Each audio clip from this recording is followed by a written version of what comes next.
Makidayo tayo sa kasiyahan sa pagdiriwang ng Sibug-Sibug Festival sa Zamboanga, Sibugay.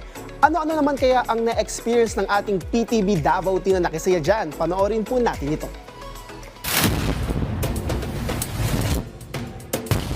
Jam-packed ang taunang selebrasyon ng Sibug-Sibug Festival. Ginanap ito kasabay ng pagdiriwang ng 24th araw ng Zamboanga, Sibugay. Makikita ang saya at excitement sa mga partisipante. Todo bigay sa bawat hataw at galaw sa kanilang performance. Of course, it has to be more bongga. Daghan pa kayo migplanuhon, syempre we will have to reflect. After that, we will have an assessment and we will see if 10 days was enough or what we're going to repeat and what we're going to scrap. Hindi inalintana ng libu-libong mga Sibugay noon at mga bisitang nakilahok sa kasiyahan ang init at tirik ng araw upang makisaya sa mga kaganapan.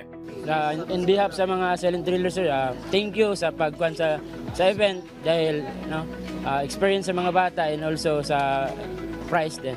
Nabigyan din ng pagkakataon ang mga kabataan sa lugar na ipakita ang kanilang husay sa Jam and Lyre competition.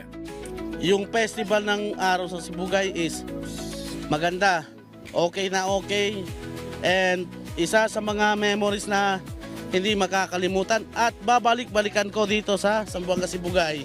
Naging daan din ang festival upang ibida ang kultura ng Zamboanga, Sibugay. Naging makabuluhan naman ang pagtatapos ng Sibug-Sibug Festival ngayong taon.